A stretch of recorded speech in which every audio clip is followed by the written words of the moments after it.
ಉಪಕಾರಿಷು ಯಃ ಸಾಧುಃ ಸಾಧುತ್ವೇ ತಸ್ಯ ಕೋ ಗುಣಃ ಅಪಕಾರಿಷು ಯಃ ಸಾಧುಃ ಸ ಸಾಧುಃ ಸದ್ಭಿರುಚ್ಯತೆ. ಶ್ರೀ ಗುರುಭ್ಯೋ ನಮಃ. ಈ ಶ್ಲೋಕದ ಅರ್ಥ ಏನಂತ ಹೇಳಿದ್ರೆ, ಉಪಕಾರ ಮಾಡಿದವನಿಗೆ ನಾವು ಉಪಕಾರ ಮಾಡುವುದು ಅದು ಸಜ್ಜನಿಕೆಯಲ್ಲ, ಸಂಸ್ಕಾರವಲ್ಲ. ಯಾರು ಅಪಕಾರ ಮಾಡಿದವರಿಗೂ ಉಪಕಾರವನ್ನ ಮಾಡ್ತಾರೋ ಅದನ್ನ ಮಾತ್ರ ಸಂಸ್ಕಾರ ಅಂತ ಕರೀತಾರೆ.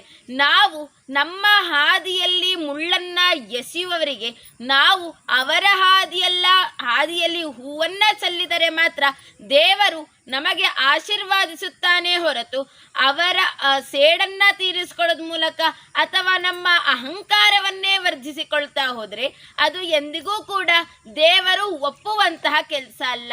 ಯಾಕಂತ ಹೇಳಿದ್ರೆ ದೇವರಿಗೆ ಎಷ್ಟೋ ಜನ ಬೈತಾರೆ, ಆದ್ರೂ ಆ ದೇವರು ನಮ್ಮ ಮನುಷ್ಯರಿಗೆ ಸುಂದರವಾದ ಬದುಕನ್ನು ಕಲ್ಪಿಸಿಕೊಟ್ಟಿಲ್ವಾ ಅಥವಾ ಸುಂದರವಾದ ಸಂಸಾರವನ್ನ ಕೊಟ್ಟಿಲ್ವಾ? ಹಾಗಿರ್ಬೇಕಾದ್ರೆ ಸಂಸ್ಕಾರವಂತರಾದಂಥ ನಾವು ದೇವರು ಹೇಗೆ ನಡೆದುಕೊಳ್ತಾನೋ ಅವನ ಹಾದಿಯಲ್ಲಿ ನಡೆತಿರುವಂತಹ ನಾವುಗಳು ಕೂಡ ಏನು ಮಾಡಬೇಕಂತ ಹೇಳಿದ್ರೆ, ಅಪಕಾರ ಮಾಡಿದವರಿಗೂ ಕೂಡ ಉಪಕಾರ ಮಾಡಿದವರನ್ನು ಮಾತ್ರ ಸದ್ಭಿ ಉಚ್ಯತೆ, ಸಜ್ಜನರು ಅಂತ ಹೇಳ್ತಾರೆ. ಆ ಸಜ್ಜನರಾಗಬೇಕಂತ ಹೇಳಿದ್ರೆ ಮೊದಲು ಸಂಸ್ಕಾರ ಇರಬೇಕು. ಸಂಸ್ಕಾರ ಅನ್ನೋದು ತುಂಬ ಅಮೂಲ್ಯವಾದಂತಹ ವಿಷಯವಾಗಿದೆ.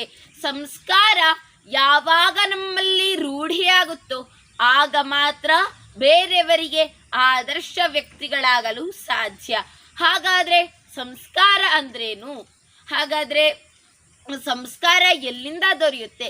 ಈಗ ಅನೇಕ ವಿಷಯಗಳು ನಮಗೆ ಪ್ರಶ್ನೆಯಾಗಿ ಹುಟ್ಕೊಳ್ತೆ. ಆ ಪ್ರಶ್ನೆಗಳಿಗೆ ಉತ್ತರವನ್ನ ತಿಳಿದುಕೊಳ್ಳುವಂತಹ ಪ್ರಯತ್ನವನ್ನ ಮಾಡೋಣ. ಏನಂತ ಹೇಳಿದ್ರೆ, ಸಂಸ್ಕಾರ ಅಂತ ಅಂದ್ರೆ ಏನು ಅಂತ ಹೇಳಿದ್ರೆ, ನಮ್ಮ ಪೂರ್ವಜರು ಹೇಗೆ ನಡೆದುಕೊಂಡಿದ್ರು ಅದೇ ಹಾದಿಯಲ್ಲಿ ನಡೆದುಕೊಂಡು ಹೋಗುವುದು ನಮ್ಮ ಸಂಸ್ಕಾರವಾಗಿದೆ. ಹಾಗೆಯೇ ಬೇರೆಯವರಿಗೆ ಮಾತನಾಡಿಸುವುದು, ಪ್ರೀತಿಯಿಂದ ಮಾತನಾಡಿಸುವುದು, ಇವೆಲ್ಲವೂ ಕೂಡ ಸಂಸ್ಕಾರದ ಲಕ್ಷಣಗಳೇ ಹೌದು. ಹಾಗಾದರೆ ಏನಾದರೂ ಆಗಿರಬಹುದು. ಈಗ ಒಂದು ಸಮಾರಂಭದಲ್ಲಿ ವಿಜೃಂಭಣೆಯಿಂದ ರಾರಾಜಿಸುತ್ತಾ ಅನ್ಯರನ್ನ ಕಂಡರೆ ಮುಖ ಸಿಂಡರಿಸಿಕೊಂಡು ಹೋಗೋದು ಸಂಸ್ಕಾರನಾ? ಈ ಒಂದು ಪ್ರಶ್ನೆ ನಮ್ಮಲ್ಲಿ ಹುಟ್ಟಬೇಕು. ಆಗ ಮಾತ್ರ ನಮ್ಮ ಜೀವನವು ಸಂಸ್ಕಾರಪೂರ್ಣವಾಗಿರಲು ಸಾಧ್ಯ ಆಗುತ್ತೆ. ಏನಂತ ಹೇಳಿದ್ರೆ, ಒಂದು ಊರಿನಲ್ಲಿ ಒಬ್ಳು ವೃದ್ಧೆ ಇರ್ತಾಳೆ. ಆ ವೃದ್ಧೆ ಏನು ಮಾಡ್ತಿರ್ತಾಳೆ ಅಂತ ಹೇಳಿದ್ರೆ, ಎಲ್ಲರಿಗೂ ಆದರ್ಶಪ್ರಾಯಳಾಗಿರ್ತಾಳೆ. ಆದರೆ ಒಂದು ತಪ್ಪಿನಿಂದ ಅವಳು ಬೇರೆ ಕುಟುಂಬದವ್ರಿಗೆ ಅವಳು ಏನಾಗ್ತಾಳೆ ಅಂತ ಹೇಳಿದ್ರೆ ಕೆಟ್ಟವಳಾಗಿ ಕಾಣ್ತಾಳೆ. ಬೇರೆಯವರ ಬಗ್ಗೆ ಮಾತನಾಡೋದಾಗಿರಬಹುದು, ಬೇರೆಯವರ ವಿಚಾರದಲ್ಲಿ ಕೆಣಕಿ ಮಾತಾಡೋದು ಇದು ಸಂಸ್ಕಾರ ಅಲ್ಲ. ಈ ಸಂಸ್ಕಾರ ಅನ್ನೋದು ಒಂದು ಬಿಳಿ ಹಾಳೆಯ ರೀತಿಯಲ್ಲಿ, ಈ ಬಿಳಿಯ ಹಾಳೆಯ ರೀತಿಯಲ್ಲಿರುವಂತಹ ಸಂಸ್ಕಾರಕ್ಕೆ ಒಂದು ಕಪ್ಪು ಚುಕ್ಕಿ ಬಿದ್ದರೂ ಸಹ ಆ ಕಪ್ಪು ಚುಕ್ಕಿಯೇ ಎದ್ದು ಕಾಣುತ್ತದೆ. ಅದಕ್ಕೋಸ್ಕರ ಆ ವೃದ್ಧೆ ಮಾಡಿದ ತಪ್ಪು ಈಗ ಬೇರೆಯವರ ಮೇಲೆ ತಲುಪಿ ಅದು ಖೇದವನ್ನುಂಟು ಮಾಡುವಂತಹ ಒಂದು ಸಂಗತಿಯಾಗಿದೆ. ಈ ರೀತಿಯಾಗಿ ಮಾಡುವುದು ಕೂಡ ಸಂಸ್ಕಾರಯುತವಾದಂತಹ ಲಕ್ಷಣಗಳಲ್ಲ. ಹೀಗೆ ಬೇರೆಯವರು ಮನೆಗೆ ಬಂದಾಗ ಮಾತನಾಡಿಸುವುದು ಇದು ಕೂಡ ಸಂಸ್ಕಾರವೇ. ಈ ಸಂಸ್ಕಾರ ಎಲ್ಲರಿಂದಲೂ ಕಲಿಯಬಹುದು, ಹಾಗೆ ಮನೆಯಿಂದಲೂ ಕಲಿಯಬಹುದು. ಹಿರಿಯಕ್ಕನ ಚಾಲಿ ಮನೆ ಮಂದಿಗೆಲ್ಲ ಅಂತಾರೆ. ಹೇಗೆ ಮನೆಯ ಗೃಹಸ್ಥರು ತಾಯಿ ತಂದೆಯರು ಆದರ್ಶಪ್ರಾಯರಾಗಿ ಸಂಸ್ಕಾರವನ್ನ ಮಕ್ಕಳಿಗೆ ಎರಿತಾರೋ ಆಗ ಮಾತ್ರ ಮಕ್ಕಳು ಸಂಸ್ಕಾರಯುತವಾಗಿ ಬೆಳೀತಾರೆ. ಆದರೆ ಈಗಿನ ಕಾಲದಲ್ಲಿ ಈ ಒಂದು ಹೇಳಿಕೊಡುವಂತಹ ಪದ್ಧತಿ, ಸಂಸ್ಕಾರವನ್ನು ಕಲಿಸುವಂತಹ ಪದ್ಧತಿ ನ್ಯೂನ್ಯವಾಗಿದೆ ಅಂತ ಹೇಳಿದ್ರೆ, ಅಪ್ಪ ಅಮ್ಮ ಕೆಲಸಕ್ಕೆ ಹೋಗಿ ಬರುವುದೇ ಒಂದು 10 ಗಂಟೆ 9 ಗಂಟೆ ಆಗುತ್ತೆ. ನಂತರ ಊಟವನ್ನು ಬಡಿಸಿ ಮಲಗಿಬಿಡ್ತಾರೆ. ಆಗ ತಂದೆ ತಾಯಿಯ ಒಡನಾಟವಿಲ್ಲದ ಮಕ್ಕಳು ಸಂಸ್ಕಾರ ವಿಹೀನರಾಗಿ ಬೆಳೀತಾರೆ. ಆಗ ಇದಕ್ಕೊಂದು ಉದಾಹರಣೆ ಕೊಡ್ತೀನಿ. ಒಂದೂರಿನಲ್ಲಿ ಇಬ್ಬರು ಬಾಲಕರಿರ್ತಾರೆ. ಅವರು ಗುರುಕುಲದಲ್ಲಿ ಓದ್ತಾರೆ. ಒಬ್ಬನು ಆಂಗ್ಲ ಮಾಧ್ಯಮ ಶಾಲೆಯಲ್ಲಿ ಓದ್ತಾನೆ, ಇನ್ನೊಬ್ಬನು ಗುರುಕುಲ ಪದ್ಧತಿಯಲ್ಲಿ ಓದ್ತಾನೆ. ಬೇಸಿಗೆ ರಜೆಯ ನಿಮಿತ್ತ ಬಂದಂತಹ ಇಬ್ಬರೂ ಕೂಡ ಒಮ್ಮೆ ಅವರ ಮನೆಗೆ ದೊಡ್ಡಪ್ಪ ಬರ್ತಾರೆ. ದೊಡ್ಡಪ್ಪ ಬಂದಾಗ ಇಬ್ರು ಕೂಡ ದೂರದರ್ಶನವನ್ನ ನೋಡ್ತಾ ಇರ್ತಾರೆ. ದೊಡ್ಡಪ್ಪ ಬಂದಾಗ ಗುರುಕುಲದಲ್ಲಿ ಓದಿದಂತಹ ವಿದ್ಯಾರ್ಥಿಯು ಎದ್ದು ಅವರಿಗೆ ನೀರನ್ನ ಕೊಟ್ಟು ಸತ್ಕರಿಸ್ತಾನೆ. ಆದರೆ ಆಂಗ್ಲ ಮಾಧ್ಯಮದಲ್ಲಿ ಓದಿದಂತಹ ವಿದ್ಯಾರ್ಥಿಯು ಕಾಲ್ಮೇಲೆ ಕಾಲ ಹಾಕಿಕೊಂಡು ದೂರದರ್ಶನವನ್ನ ವೀಕ್ಷಿಸುತ್ತಾ ದೊಡ್ಡಪ್ಪನನ್ನು ಮಾತನಾಡಿಸದೆ ಕೂರ್ತಾನೆ. ವಿದ್ಯಾರ್ಥಿಗಳಿಗೆ ಶಿಕ್ಷಣ ಏನನ್ನ ಕಲಿಸಬೇಕು ಅಂತ ಹೇಳಿದ್ರೆ ಮೊದಲಿಗೆ ಸಂಸ್ಕಾರವನ್ನ ಕಲಿಸ್ಬೇಕು. ಬೆಳೆಯುವ ಸರಿ ಮೊಳಕೆಯಲ್ಲಿ ಅಂತ ಹೇಳ್ತಾರೆ. ಯಾವಾಗ ಸಂಸ್ಕಾರವನ್ನ ನಾವು ಕಲಿಸೋದಿಲ್ವೋ ಆಗ ಏನು ಮಾಡೋಕ್ಕಾಗಲ್ಲ. ಗಿಡವಾಗಿ ಬಗ್ಗದ್ದು ಮರವಾಗಿ ಬಗ್ಗೀತೆ ಅಂತ ಒಂದು ಗಾದೆ ಇದೆ. ಚಿಕ್ಕ ಗಿಡವನ್ನ ನೀರೆರೆದು ಪೋಷಿಸಿದ್ರೆ ಮಾತ್ರ ಅದು ದೊಡ್ಡ ಮರವಾಗಿ, ಈಗ ಉದಾಹರಣೆಗೆ ಒಂದು ಮಾವಿನ ಗಿಡವನ್ನ ನಾವು ನೆಡ್ತೇವೆ, ಅದಕ್ಕೆ ಪ್ರತಿದಿನ ನೀರನ್ನ ಹಾಕಿ ಗೊಬ್ಬರವನ್ನ ಹಾಕಿ ಬೆಳೆಸಿದ್ರೆ ಮಾತ್ರ ಅದು ದೊಡ್ಡದಾಗಿ ನಮಗೆ ಸಿಹಿಯಾದಂತಹ ಮಾವಿನ ಹಣ್ಣನ್ನ ನೀಡುತ್ತೆ. ಅದೇ ನಾವು ಮಾವಿನ ಗಿಡವನ್ನ ನೆಟ್ಟಿ ಯಾವುದೇ ರೀತಿಯಾದಂತಹ ಪೋಷಣೆಯನ್ನ ಮಾಡದೆ ಹೋದ್ರೆ ಆ ಮಾವಿನ ಮರ ಹಾಗೆ ಮರಣವನ್ನ ಅಪ್ಪುತ್ತೆ. ಆದರೆ ಇಲ್ಲಿ ಸ್ವಲ್ಪವೇ ವ್ಯತ್ಯಾಸವನ್ನ ಕಾಣಬಹುದು. ಒಬ್ಬ ಮಗುವನ್ನ ಚೆನ್ನಾಗಿ ಸಂಸ್ಕಾರವೆಂಬ ಗೊಬ್ಬರವನ್ನ ಹಾಕಿ ಸಂಸ್ಕೃತಿ ಎಂಬ ನೀರನ್ನ ಸುರಿದು ಯಾವಾಗ ನಾವು ಎತ್ತರ ವ್ಯಕ್ತಿಯನ್ನಾಗಿ ಮಾಡ್ತೀವೋ ಆಗ ಇಡೀ ಸಮಾಜಕ್ಕೆ ಅವನು ಮಾವಿನ ಹಣ್ಣಿನಂತೆ ಸಿಹಿಯನ್ನ ಕೊಡ್ತಾನೆ. ಯಾವಾಗ ನಾವು ಅವನಿಗೆ ಸಂಸ್ಕಾರ ಎಂಬ ಗೊಬ್ಬರವನ್ನ ಹಾಕದೆ ಸಂಸ್ಕೃತಿ ಎಂಬ ನೀರನ್ನ ಹಾಕದೆ ನಾವು ಬೆಳೆಸ್ತೀವೋ ಈ ಒಂದು ಜಗತ್ತಿಗೆ ಬೇವಿನ ರೀತಿಯಾದಂತಹ ಕಹಿಯ ಅನುಭವವನ್ನ ನೀಡ್ತಾನೆ. ನಮಗೆ ಗೊತ್ತಿರಬಹುದು, ಭೂಮಿ ಮಾತೆ ಎಲ್ಲರಿಗೂ ಪಾವಿತ್ರ್ಯ, ನಮ್ಮ ಭಾರವನ್ನೆಲ್ಲ ಹೊತ್ತಿಕೊಂಡು ಬದುಕ್ತಾಳೆ. ಅದಕ್ಕೋಸ್ಕರ ಭೂಮಿ ಮಾತೆಗೆ ನಾವು ಯಾವತ್ತೂ ಕೂಡ ಭಾರವಾಗಬಾರ್ದು. ನಾವು ಯಾವಾಗ ಭಾರ ಆಗೋದಿಲ್ಲ ಅಂತ ಹೇಳಿದ್ರೆ ಸಜ್ಜನರಾಗೋದ್ರ ಮೂಲಕ ನಾವು ಭಾರ ಆಗೋದಿಲ್ಲ. ಸಜ್ಜನರಾಗೋದು ಏನ್ ಮಾಡ್ಬೇಕಂತ ಹೇಳಿದ್ರೆ ಮೊದಲು ಸಂಸ್ಕಾರಯುತವಾದಂತಹ ಗುಣವನ್ನ ನಾವು ಕಲಿತಾ ಹೋಗ್ಬೇಕು. ಈಗ ಸಂಸ್ಕಾರ ಕೇವಲ ಶ್ರೀಮಂತರಲ್ಲೇ ಇರುತ್ತೆ ಅಂತ ಹೇಳಬಾರ್ದು. ಅದು ಯಾವುದೇ ರೀತಿಯಾದಂತಹ ಸಾಬೀತಿಲ್ಲ. ಯಾಕಂತ ಹೇಳಿದ್ರೆ ಸಂಸ್ಕಾರ ಅನ್ನೋದು ಯಾವತ್ತೂ ಕೂಡ ಬಡವ ಶ್ರೀಮಂತ ಅಂತ ಜಾತಿ ಭೇದ ಇಲ್ಲ. ಹೇಗೆ ದೇವರು ಬಡವ ಶ್ರೀಮಂತ ಅಂತ ಭೇದ ಭಾವ ಇಲ್ದೇನೆ ನೋಡ್ತಾನೋ ಹಾಗೆ ಸಂಸ್ಕಾರ ಅನ್ನೋದು ಹುಟ್ಟು ಗುಣದಿಂದ ಬರುವಂತಹ ಒಂದು ಕಲಿಕೆಯಾಗಿದೆ. ಇದು ನೈಜ ಘಟನೆಯಾಗಿದೆ. ನನ್ನ ತಾಯಿ ಒಮ್ಮೆ ಹಾಸನಕ್ಕೆ ಹೋಗ್ತಾರೆ, ಯಾವುದೋ ಒಂದು ಕೆಲಸಕ್ಕೆ, ಅಪರಿಚಿತ ಜಾಗ. ಯಾಕಂತ ಹೇಳಿದ್ರೆ ಮೊದಲ ಬಾರಿ ಅವರು ಹೋಗಿರ್ತಾರೆ. ಅಪರಿಚಿತ ಜಾಗವಾದ್ರಿಂದ ಎಲ್ಲಿಗೆ ಹೋಗಬೇಕು, ಏನ್ ಮಾಡಬೇಕು, ಈ ರೀತಿಯಾದಂತಹ ಗೊಂದಲಗಳು ಮನಸ್ಸಿನಲ್ಲಿ ಹರಿದಾಡ್ತಿರುತ್ತೆ. ಆದರೂ ಕೂಡ ಧೈರ್ಯವನ್ನ ಪಟ್ಟು ಹಾಸನಕ್ಕೆ ಹೋಗಿ ಬಸ್ಸನ್ನ ಇಳಿತಾರೆ. ಅವರು ಯೋಚಿಸ್ತಿರ್ತಾರೆ, ಇನ್ನು ಮುಂದೆ ಯಾವ ಬಸ್ಸನ್ನ ಹತ್ತೋದು, ಅದು ಎಲ್ಲಿಗೆ ಹೋಗಿ ನಿಲ್ಲುತ್ತೆ, ಈ ರೀತಿಯಾದಂತಹ ಪ್ರಶ್ನೆಗಳ ಸರಮಾಲೆ ನನ್ನ ತಾಯಿಯ ಮನಸ್ಸಿನಲ್ಲಿ ಹರಿದಾಡುತ್ತೆ. ಆಗ ಒಬ್ಬ ಆಟೋ ಚಾಲಕ ಆಟೋವನ್ನು ಓಡಿಸ್ಕೊಂಡು ಬರ್ತಾನೆ. ಆಟೋವನ್ನು ಓಡಿಸ್ಕೊಂಡು ಬಂದು ನನ್ನ ತಾಯಿಯ ಮುಂದೆ ನಿಲ್ಲಿಸ್ತಾನೆ. ನನ್ನ ತಾಯಿಗೆ ಆಟೋಗೆ ಹತ್ತಲೋ ಬೇಡವೋ ಈ ರೀತಿಯಾದಂತಹ ಗೊಂದಲಗಳು ಹೆಚ್ಚಾಗುತ್ತೆ. ಯಾಕಂತ ಹೇಳಿದ್ರೆ ಬಸ್ಸಲ್ಲಿ ಹೋದ್ರೆ ಸುರಕ್ಷಿತ, ಆಟೋದಲ್ಲಿ ಸ್ವಲ್ಪ ಹಾಗೆ ಹೀಗೆ ತೊಂದರೆಗಳು ಆಗ್ಬೋದು ಅಂತ ಯೋಚನೆಯನ್ನ ಮಾಡ್ತಿರ್ತಾರೆ. ಆದರೂ ಕೂಡ ಆ ಒಂದು ಬಿಸಿಲಿನ ಬೇಗೆಯನ್ನ ತಾಳಲಾರದೆ ನನ್ನ ತಾಯಿ ಆಟೋವನ್ನ ಹತ್ತಿಕೊಂಡು ಹೋಗ್ತಾರೆ. ಹೋಗಿ ತಮ್ಮ ಕೆಲಸವಿದ್ದಂತಹ ಸ್ಥಳದಲ್ಲಿ ಆ ಆಟೋ ಚಾಲಕ ಆಟೋವನ್ನ ನಿಲ್ಲಿಸಿ ಆಗ ತಾಯಿ ಇಳಿದು ಹೋಗ್ತಾರೆ. ಪುನಃ ಆಟೋ ಚಾಲಕ ಕರೆದು ಹೇಳ್ತಾನೆ, ನೀವು ನಿಮ್ಮ ಕೆಲಸವನ್ನ ಮುಗಿಸಿಕೊಂಡು ಬನ್ನಿ, ನಾನು ಇಲ್ಲಿ ಕಾಯ್ತಾ ಇರ್ತೀನಿ ಅಂತ. ಆಗ ತಾಯಿ ಆಯ್ತು ಅಂತ ಹೇಳಿ ಹೋಗಿ ಶೀಘ್ರವಾಗಿ ತನ್ನ ಕೆಲಸ ಕಾರ್ಯಗಳನ್ನು ಮುಗಿಸಿಕೊಂಡು ಬರ್ತಾಳೆ. ಆಗ ಆಟೋ ಚಾಲಕ ಅಲ್ಲೇ ಇರ್ತಾನೆ. ಆಟೋವನ್ನ ಮರಳಿ ಹತ್ತಿ ಬಸ್ ಸ್ಟ್ಯಾಂಡ್ಗೆ ಕರೆದುಕೊಂಡೋಗಪ್ಪ ಅಂತ ಹೇಳಿದಾಗ ಆ ಒಂದು ಆಟೋ ಚಾಲಕ ಹೋಗ್ತಾ ಇರ್ತಾನೆ. ಮಧ್ಯದಲ್ಲಿ ಒಂದು ಹೋಟೆಲ್ನಲ್ಲಿ ನಿಲ್ಲಿಸ್ತಾನೆ. ಹೋಟೆಲ್ನಲ್ಲಿ ನಿಲ್ಲಿಸಿ ನನ್ನ ತಾಯಿಗೆ ಮುದ್ದೆಯನ್ನ ಕೊಡಿಸ್ತಾನೆ.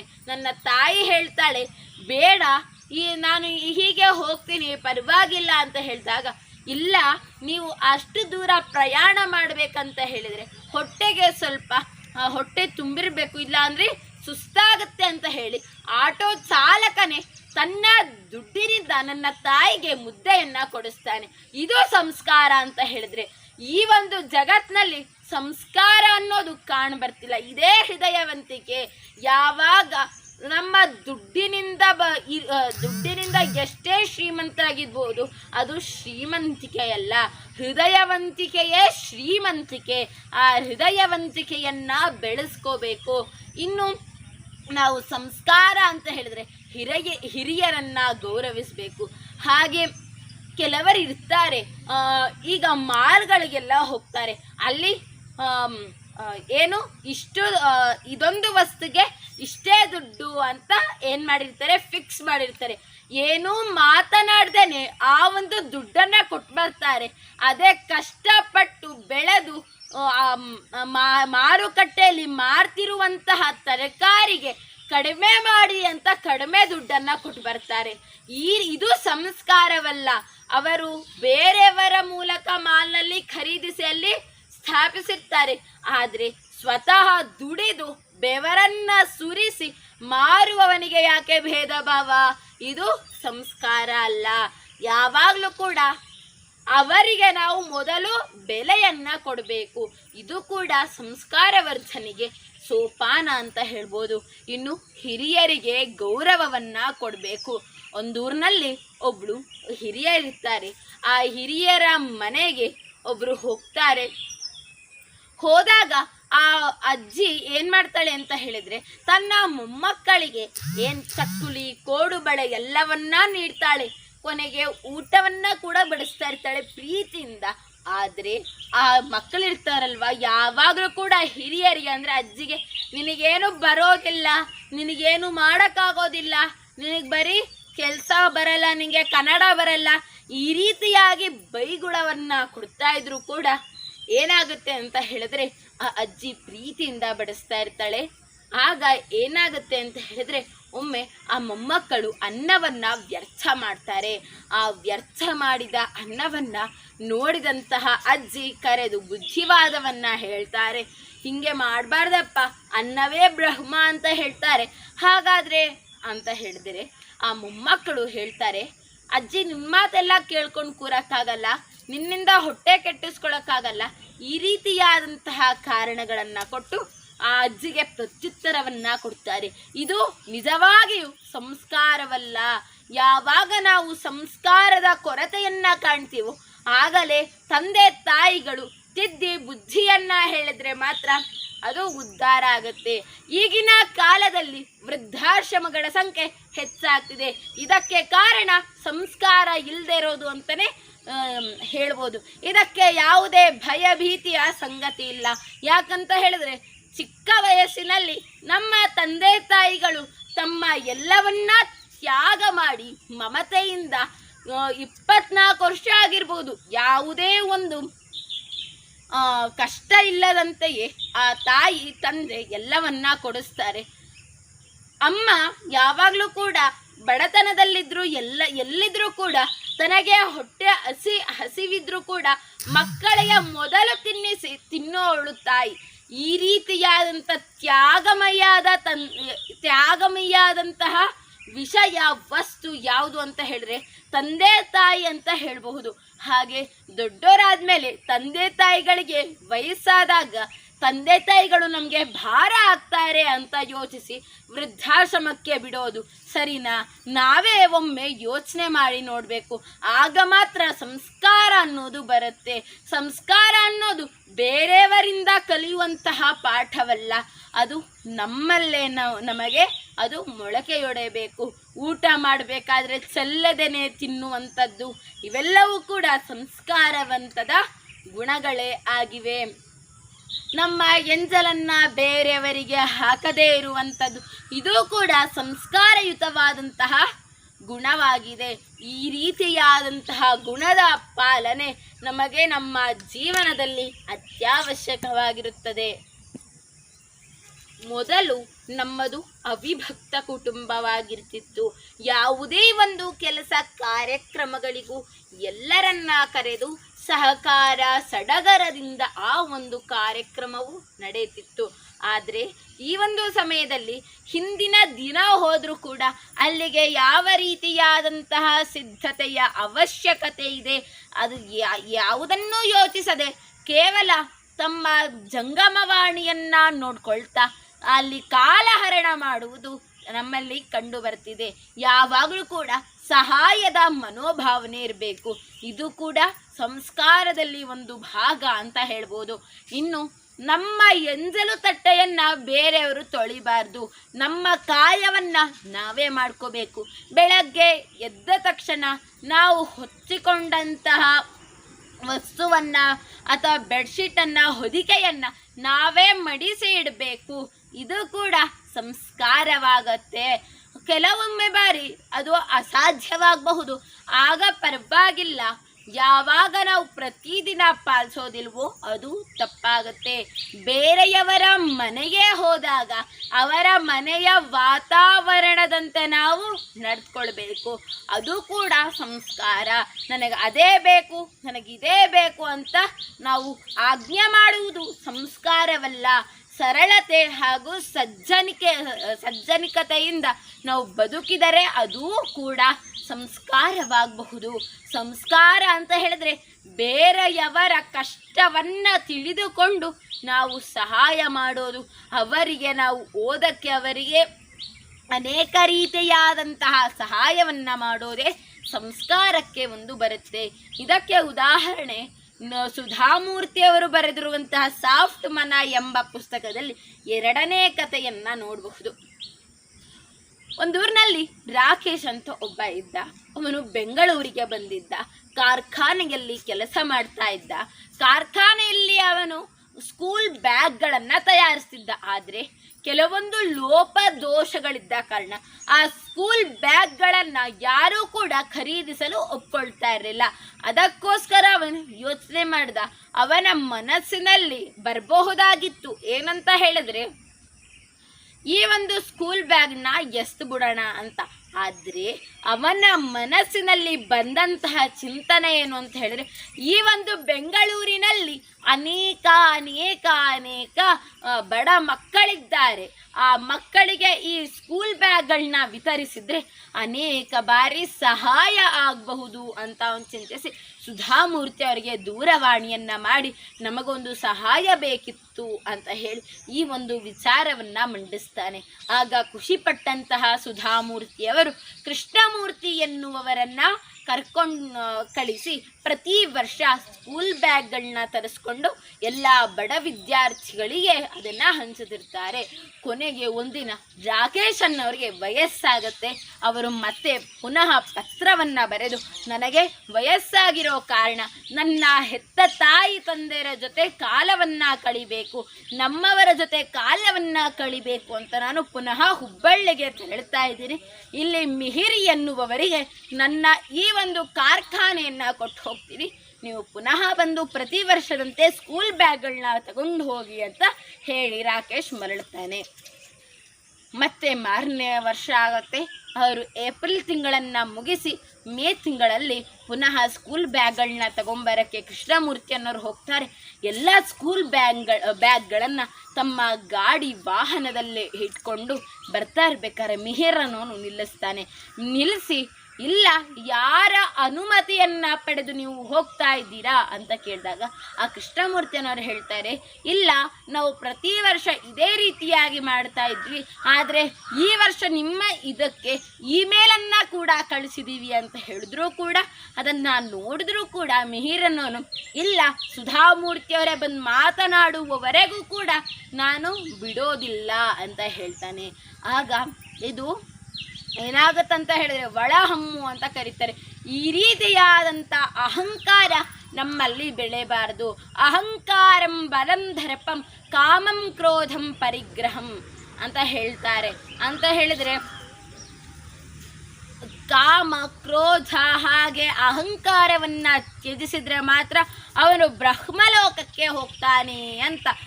ಹೀಗೆ ನಾವು ಎಲ್ಲವನ್ನ ತ್ಯಾಗ ಮಾಡಿ ಸಂಸ್ಕಾರಯುತವಾದಂತಹ ಗುಣವನ್ನು ನಮ್ಮ ಜೀವನದಲ್ಲಿ ಅರ್ಜಿಸ್ಕೊಳ್ಬೇಕು. ಮನೆಗೆ ಬಂದವರನ್ನು ಅತಿಥಿ ಸತ್ಕಾರ ಮಾಡೋದಾಗಿರಲಿ, ಶಿಕ್ಷಕರಿಗೆ ಗೌರವವನ್ನು ಕೊಡಬೇಕು. ಒಂದು ನೈಜ ಘಟನೆಯನ್ನು ಹೇಳ್ತೇನೆ. ಏನಂತ ಹೇಳಿದ್ರೆ, ನಾನು ಒಂದು ಶಾಲೆಗೆ ಹೋಗಿದ್ದೆ. ಆ ಶಾಲೆಯಲ್ಲಿ ಮಕ್ಕಳು ಹೇಗಿದ್ರು ಅಂತ ಹೇಳಿದ್ರೆ, ಶಿಕ್ಷಕರು ಮಾತನಾಡ್ತಾ ಇದ್ರೆ ಅಥವಾ ಪಾಠ ಮಾಡ್ತಾ ಇದ್ರೆ ಇವರು ಹಿಂದೆಯಿಂದ ಮಾತನಾಡೋದು, ಇದು ಸಾಮಾನ್ಯ, ಎಲ್ಲಾದರೂ ನೋಡಬಹುದು, ಇದರಲ್ಲಿ ಅಂತಹದ್ದೇನೂ ಇಲ್ಲ. ಆದರೆ ಶಿಕ್ಷಕರು ಬೈತಾರೆ, ಸುಮ್ಮನಿರು ಅಂತ. ಆಗ ಒಬ್ಬಳು ಹೆಣ್ಮಗು ಹೇಳುತ್ತೆ, ಏನಂತ ಹೇಳಿದ್ರೆ ಅವಳಿಗೆ ಸುಮಾರು 15 ವರ್ಷ ಏನೋ ಇರಬಹುದೇನೋ. ಆ ಹೆಣ್ಮಗು ಹೇಳುತ್ತೆ, ಇವರೇ ಸರಿ ಇಲ್ಲ, ನಾವೆಲ್ಲಿಂದ ಸರಿಯಾಗೋದು, ಆ ಒಂದು ಟೀಚರ್ಗೆ ನಾಯಿ ಕತ್ತೆ ಈ ರೀತಿಯಾಗಿ ಬೈಯೋಕೆ ಆರಂಭ ಮಾಡುತ್ತೆ. ಇದು ಸಂಸ್ಕಾರಯುತವಾದಂತಹ ಗುಣವಲ್ಲ.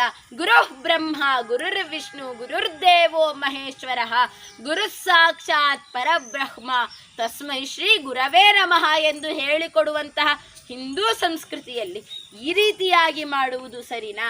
ಇದು ಸಂಸ್ಕಾರವಂತ ಗುಣನ ಅಂತ ನಮಗೆ ನಾವೇ ಪ್ರಶ್ನಿಸ್ಕೊಳ್ಬೇಕು.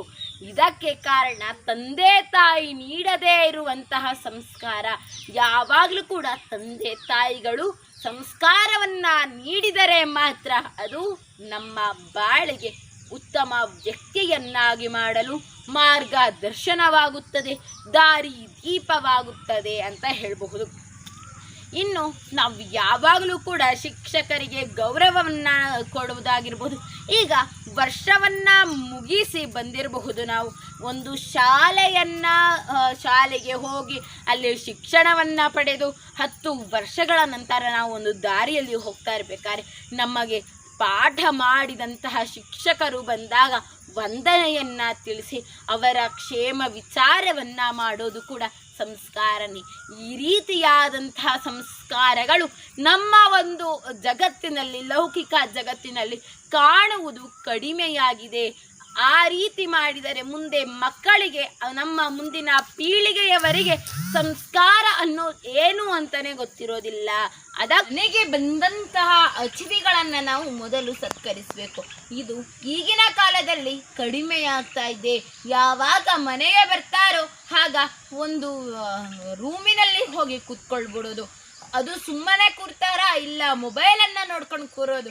ಇದು ಸಂಸ್ಕಾರಯುತವಾದಂತಹ ಗುಣ ಅಲ್ಲ. ಇದನ್ನು ನಾವು ಕಡಿಮೆ ಮಾಡ್ಕೋಬೇಕು. ಯಾವಾಗ ನಾವು ದಾರಿಯಲ್ಲಿ ನಡೀತಿರ್ತೀವೋ ಆಗ ವೃದ್ಧರು, ಅಂಗವಿಕಲರು ಕಾಣಿಸ್ತಾರೆ. ಅವರಿಗೆ ನಾವು ನಮ್ಮಲ್ಲಾದಷ್ಟು ಸಹಾಯವನ್ನು ಮಾಡಬೇಕು. ಅವರಿಗೆ ಒಂದು ದಾರಿಯಿಂದ ಇನ್ನೊಂದು, ಅದರ ಎಡಬದಿಯಿಂದ ಬಲಬದಿಗೆ ಕೊಂಡೊಯ್ಯುವಂತಹ ಸಹಾಯವನ್ನು ಮಾಡಬೇಕು. ಅದಕ್ಕೊಂದು ಕಥೆ ಇದೆ. ಏನಂತ ಹೇಳಿದ್ರೆ, ಒಬ್ಬ ಚಿಕ್ಕ ಬಾಲಕ ಶಾಲೆಯನ್ನು ಮುಗಿಸಿಕೊಂಡು ಬರ್ತಾ ಇರ್ತಾನೆ. ಬಂದಾಗ ಒಬ್ಳು ವೃದ್ಧೆ, ನನಗೆ ಕಾಣ್ತಾ ಇಲ್ಲಪ್ಪ, ಇಲ್ಲಿಂದ ಕರ್ಕೊಂಡು ಹೋಗು, ಎಡಬದಿಗೆ ಕರ್ಕೊಂಡು ಹೋಗು ಅಂತ ಹೇಳಿದಾಗ ಯಾರೂ ಕೂಡ ಅಲ್ಲಿ ಒಪ್ಪೋದಿಲ್ಲ. ಹಿರಿಯರು, ತರುಣರು, ಯುವಕರು, ವೃದ್ಧರು ಯಾರೂ ಕೂಡ ಒಪ್ಪೋದಿಲ್ಲ. ಆದರೆ ಆ ಒಬ್ಬ 8 ವರ್ಷದ ಬಾಲಕ ಅಜ್ಜಿಯ ಮಾತಿಗೆ ಗೌರವವನ್ನು ಕೊಟ್ಟು ಸಂಸ್ಕಾರಯುತವಾದಂಥ ಆ ಬಾಲಕ ಅಜ್ಜಿಯ ಕೈಯನ್ನು ಬಿಗಿಯಾಗಿ ಹಿಡಿದುಕೊಂಡು ಎಲ್ಲ ವಾಹನಗಳನ್ನು ನಿಲ್ಲಿಸಿ ಅಜ್ಜಿಯನ್ನು, ವೃದ್ಧೆಯನ್ನು ಎಡಬದಿಗೆ ಕರೆದುಕೊಂಡು ಹೋಗ್ತಾನೆ. ಆ 8 ವರ್ಷದ ಬಾಲಕನಲ್ಲಿರುವಂತಹ ಸಂಸ್ಕಾರ ಹಿರಿಯರಿಗೆ ಯಾಕಿಲ್ಲ, ತರುಣರಿಗೆ ಯಾಕಿಲ್ಲ ಅಂತ ನಮಗೆ ಪ್ರಶ್ನೆ ಬಂದೇ ಬರುತ್ತೆ. ಹಿರಿಯರಿಂದ ನೋಡಿ ಕಲಿಯುವಂತಹ ಒಂದು ಸಮಾಜ ಕಿರಿಯರಿಂದ ನೋಡಿ ಕಲಿಯುವಂಥದ್ದಾಗಿದೆ. ಈ ರೀತಿಯಾದಂತಹ ತಪ್ಪು ನಮ್ಮಿಂದ ಎಂದೂ ಕೂಡ ಆಗಬಾರದು. ಇನ್ನು ಸಂಸ್ಕೃತದಲ್ಲಿ ಒಂದು ಶ್ಲೋಕ ಇದೆ, ಮಾತೃವತ್ ಪರಧಾರೇಶು ಪರದ್ರವ್ಯೇಶು ಲೋಷ್ಟವತ್ ಆತ್ಮವತ್ ಸರ್ವಭೂತೇಶು ಯಃ ಪಶ್ಯತಿ ಸ ಪಂಡಿತಃ.